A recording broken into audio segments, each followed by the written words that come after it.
സ്നേഹമുള്ളവരെ, നമ്മളിപ്പോൾ നിൽക്കുന്നത് കണ്ണൂർ ജില്ലയിലെ ഉളിക്കൽ ഗ്രാമപഞ്ചായത്ത് 2-ാം വാർഡ് പീടിയക്കുന്ന് എന്ന് പറഞ്ഞ സ്ഥലത്താണ്. ഇവിടെ ഈ അടുത്ത ദിവസങ്ങളിൽ ഇന്നലെ രാത്രിയിലുണ്ടായ വളരെ ഭയപ്പെടുത്തുന്ന ഒരു രംഗം ഇവിടുത്തെ പ്രദേശവാസികൾ പങ്കുവയ്ക്കുകയുണ്ടായി. അപ്പോൾ അതിൻ്റെ പേരിൽ ഗുഡ്നസ് TV ഇവിടെ എത്തിച്ചേർന്നിരിക്കുകയാണ്. ഇവിടെ പലകുറി ആനയിറങ്ങിയുള്ള ഭീഷണി മൂലം ജനങ്ങൾ വളരെ ദുരിതത്തിലും ഭയത്തിലുമാണ് കഴിഞ്ഞുകൊണ്ടിരുന്നത്.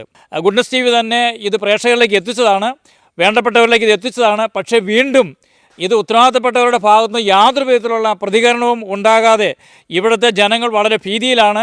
ഇന്നലെ ഇവിടെ നടന്ന സംഭവത്തെക്കുറിച്ച് ഇത് നമ്മളോട് ചേരുകയാണ്. ഇവർക്ക് നമ്മളോട് പറയാനുള്ളത് എന്തായിരുന്നു ഇന്നലെ സംഭവിച്ചതെന്ന് പറഞ്ഞ കാര്യങ്ങളൊന്ന് പറയാം. അപ്പോൾ മനുഷ്യ മനസാക്ഷിയുള്ളവർ കേൾക്കുന്നതിന് വേണ്ടി, അറിയുന്നതിനും വേണ്ടിയാണ് ഞങ്ങൾ ഇപ്പോൾ ഇത് അറിയിക്കുന്നത്. കഴിഞ്ഞ ഏപ്രിൽ മാസത്തിൽ 2 മാസം മുമ്പ് ഇതേപോലെ തന്നെ ഗുഡ്നസ് TV ആൾക്കാർ ഇവിടെ വന്ന് ഇവിടെ ആനകൾ ഞങ്ങളുടെ കൃഷിയിടങ്ങളും വീടുകളുടെ തൊഴുത്തുകൾ അതെല്ലാം നശിപ്പിച്ചിട്ടിരിക്കുന്നത് വന്ന് ഇവർ വീഡിയോയിൽ പിടിക്കുകയും സംപ്രേഷണം ചെയ്യുകയും ലോകം മുഴുവൻ അത് അവരെ വ്യാപിപ്പിക്കുകയും അറിയിക്കുകയും ഉത്തരവാദിത്തപ്പെട്ടവരെ അറിയിക്കുകയും ചെയ്തതാണ്. അതിനുശേഷം വീണ്ടും ഒരാഴ്ച 2 ആഴ്ച ഇടവേള ഇട്ടിട്ട് കാട്ടാനകൾ കൂട്ടമായി ഇറങ്ങി വരികയും വീടുകളെ, ഭവനങ്ങളെ, വാഴ, കമുക്, തെങ്ങ്, മറ്റ് കാർഷിക വിഭവങ്ങൾ എല്ലാം നശിപ്പിച്ചുകൊണ്ടിരിക്കുകയാണ്. ഇന്നലെ രാത്രിയിലും ഒരു 9 മണി രാത്രി കഴിഞ്ഞപ്പോഴത്തേക്ക് കാട്ടാനകൾ 2 വലിയ ആനയും ഒരു കുട്ടിയാനയും ഉൾപ്പെടെ 3 ആനകൾ ഇറങ്ങി വരികയും 1 മണി 2 മണി ആയപ്പോഴത്തേക്ക് കമ്പുകൾ ഓടിക്കുകയും മരങ്ങൾ ഒടിച്ചിടുകയും തിന്നുകയൊക്കെ ചെയ്യുന്ന ശബ്ദം കേട്ടിട്ട് ചുറ്റുപാടും താമസിക്കുന്ന ആൾക്കാരുകൾ ഇറങ്ങി വന്ന് ഓടിക്കാൻ ശ്രമിക്കുകയും, അപ്പോൾ ഈ മരം മുറിക്കുന്ന മെഷീൻ വാളിൻ്റെ ശബ്ദം കേട്ടാൽ ഇത് ഭയപ്പെടുമെന്ന് വിചാരിച്ച് അങ്ങനെയാണ് ഞങ്ങളൊക്കെ കൂടുതൽ ഇതിനെ ഓടിക്കാനായിട്ട് പോകുന്നത്. ഇന്നലെ ഏതാണ്ട് ഒരു രാത്രി 9 മണിയോടുകൂടി ആന പുറത്തിറങ്ങുകയും അതിനുശേഷം എല്ലാ വീടിൻ്റെ പുറകുഭാഗത്തൂടെ വട്ടം ചുറ്റി കൃഷിയിടങ്ങളിൽ വരികയും, അപ്പോൾ അവിടെ വീട്ടിലുള്ള ആൾ ഇത് കേട്ട് ഞങ്ങളെ അറിയിക്കുകയും ഞങ്ങൾ ഓടി വന്ന് ആനയെ ഓടിക്കാൻ നോക്കുമ്പോൾ ആന ഒരു കാരണവശാലും പോവുകയില്ല.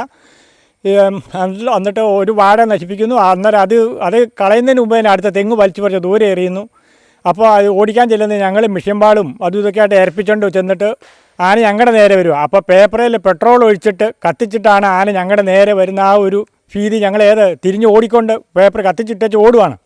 ആ രീതിക്ക് മുന്നോട്ട് ഒരു ദിവസം പോലും മുന്നോട്ട് പോകാൻ പറ്റാത്ത ഒരു അവസ്ഥയാണ്. ഈ മാസം തന്നെ, അതായത് ഏപ്രിൽ 20-ാം തീയതി മുതൽ ഇപ്പം 4-ാം പ്രാവശ്യമാണ് ആന ഞങ്ങളുടെ പറമ്പിലിറങ്ങി ഒത്തിരി തെങ്ങ്, വാഴ, റബ്ബർ, കശുമാവ് കാണണം. പറമ്പ് വന്ന് കണ്ടാലേ അതിൻ്റെ വേദന മനസ്സിലാവുള്ളൂ. വർഷങ്ങളായിട്ട് ഒരു 10-20 കൊല്ലത്തിനടുത്തായിട്ട് ഞാൻ തെങ്ങ് വെച്ചു. ഇന്ന് വരെ ഒരു തെങ്ങിൻ്റെ എന്താ പറയുക, ഒരു കണയുള്ളൊരു തെങ്ങ് ഇതുവരെ നമ്മുടെ പറമ്പിലില്ല. അതായത് വെക്കുന്നു 3 കൊല്ലം 4 കൊല്ലം ആകുമ്പോഴത്തേക്ക് അത് ചുവടെ പിടിച്ച് ദൂരെ കളയുന്നു. ഈ വർഷം തന്നെ എനിക്ക് തോന്നുന്നു ഒരു 250-300ഓളം വാഴയും കളഞ്ഞു. 18 തെങ്ങ് ഈ കഴിഞ്ഞ പ്രാവശ്യം വന്നപ്പോൾ ആരും വിശ്വസിക്കില്ല, 18 തെങ്ങാണ് ഒറ്റയടിക്ക് ആന പറിച്ച് ദൂരെ കളഞ്ഞു. അങ്ങനെ ഒരു സാഹചര്യത്തിൽ ഒരു ദിവസം മുന്നോട്ട് പോവുക എന്ന് പറഞ്ഞാൽ ഇപ്പോൾ എന്താ പറയുക, ഒരു പണിയെടുക്കുന്ന കൂലിപ്പണിക്ക് പോകാൻ സിമ്പിളായിട്ട് ജീവിക്കാം. കൃഷിയും കൊണ്ട് ഒരു കാരണവശാലും ഒരു ദിവസം പോലും മുന്നോട്ട് പോകാൻ പറ്റാത്തൊരവസ്ഥയിലാണ് ഇപ്പോൾ ഞങ്ങൾ നീങ്ങിക്കൊണ്ടിരിക്കുന്നത്. ഈ ആനയുടെ ശല്യം എങ്ങനെയെങ്കിലും ഒരു അറുതി വരുത്തിയാൽ മനസ്സമാധാനത്തോടെ വീട്ടിൽ കിടന്ന് ഉറങ്ങാൻ പറ്റുള്ളൂ. സ്നേഹമുള്ളവരെ, ഇന്നലെ രാത്രിയിൽ ആനയുടെ വിളയാട്ടം നടന്ന ഒരു വഴിയാണിത്. ഇത് തൊട്ട് ചേർന്ന് നമുക്ക് കാണാൻ സാധിക്കുന്ന ഒരു വീടാണ്. ഇവിടെയൊക്കെ കിടന്നുറങ്ങിയവരാണ്. ഇന്നലെ രാത്രി ഒരു കൊച്ച് പറയുകയുണ്ടായി, ഞങ്ങൾ പുതപ്പ് അതിനുള്ളിലേക്ക് ഞങ്ങൾ കണ്ണുപോലും തുറക്കാൻ സാധിക്കാതെ അതിനുള്ളിലേക്ക് ഞങ്ങൾ ചുരുണ്ടുകൂടി കിടക്കുകയായിരുന്നു ഈ ഒച്ചയും ബഹളം കേട്ടിട്ട്. അതുപോലെ ഭീകരമായ ഒരു അന്തരീക്ഷമായിരുന്നു ഇന്നലെ ഇവിടെ ഉണ്ടായത്. ഞാൻ താമസിക്കുന്ന വീടിന് തൊട്ട് താഴെയാണ്. ഇവിടെ വേറെ 2-3 വീടുണ്ടായിരുന്നു. അവരെല്ലാവരും ഇറങ്ങിപ്പോയി.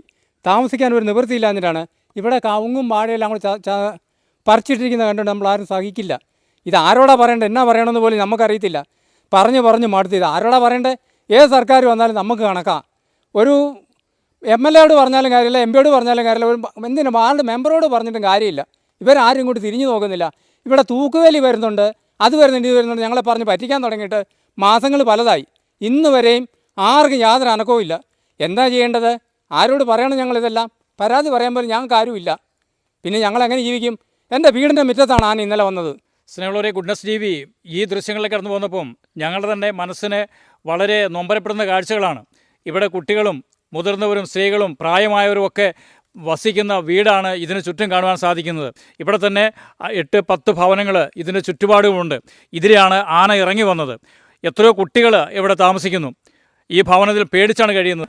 ഇന്നലെ രാത്രി എന്തായിരുന്നു? ഇന്നലെ രാത്രി ആന ഇറങ്ങി. അത് കഴിഞ്ഞിട്ട് ആന പോയില്ലായിരുന്നു. ആന അതിൻ്റെ അടുത്തു കൂടിയൊക്കെ ഉണ്ടായിരുന്നു. ഞങ്ങളുടെ വീടിൻ്റെ വാതിൽക്കൽ കൂടി ആന പോകുന്നത്. ആന കാരണം ഞങ്ങൾക്ക് പേടിച്ചിട്ട് ഇപ്പോൾ കിടന്നുറങ്ങാൻ പറ്റുന്നില്ല. ഞങ്ങൾക്ക് പേടിയാണ്.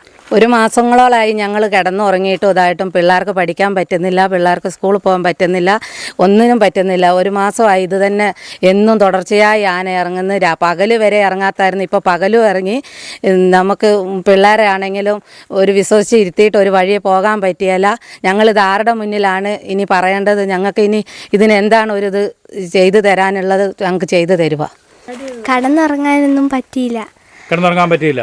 സ്കൂളിൽ രാവിലെയൊക്കെ അല്ലായിരുന്നു. സ്കൂളിൽ പോകാനും എന്നെ പഠിക്കാനൊന്നും പറ്റൂലായിരുന്നു. പേടിച്ചിട്ട് അല്ലേ? രാവിലെ പകലും ആനയുണ്ടെന്ന് പറഞ്ഞപ്പോൾ പേടിയായിരുന്നു, സ്കൂളിൽ പോകാനൊക്കെ പേടിയായിരുന്നു. എന്നിട്ട് ആരെങ്കിലും കൂട്ടിയാണോ പോയത്? പിള്ളേരെ താഴെയുള്ളവരൊക്കെ കൂട്ടിയിട്ടാണ് പോയത്. കൂട്ടിയിട്ട് ഒരുമിച്ചാണ് പോയത്. അപ്പോൾ പേടി ഇപ്പോഴും ഉണ്ട് അല്ലേ? എല്ലാവരുടെയും തേങ്ങൽ ഇതാണ്. ഞങ്ങൾ ആരോട് പറയാൻ? ആരാണ് ഈ വിഷയത്തിൽ ഞങ്ങളോട് ബന്ധപ്പെടുക? ഇപ്പോൾ മാസങ്ങളായി ഇവർ അനുഭവിക്കുന്ന വേദനയാണ്. പ്രത്യേകിച്ച് ഈ ഒരു മാസമായിട്ട് ഇവർക്ക് കിടന്നുറങ്ങാൻ സാധിക്കുന്നില്ല. ഈ ദിവസങ്ങളിലൊക്കെ ആന വരുന്നു. ഇന്നലെ വന്നത് ആനക്കൂട്ടമായിരുന്നു. അപ്പോൾ തീർച്ചയായിട്ടും ഇത് എത്തേണ്ടവരിലേക്ക് എത്തട്ടെ. ഇനിയെങ്കിലും ഇവരുടെ ഈ രോദനം ആരെങ്കിലുമൊക്കെ എത്തിക്കേണ്ടവിടത്ത് എത്തിക്കുവാൻ വേണ്ടി സാധിക്കട്ടെ. അതിനുവേണ്ടി ഗുഡ്നസ് TV പരമാവധി പരിശ്രമിക്കുന്നു. ഗുഡ്നസ് TVക്ക് വേണ്ടി ക്യാമറാമാൻ ജോൺസണോടൊപ്പം ബേബി കണ്ണൂർ.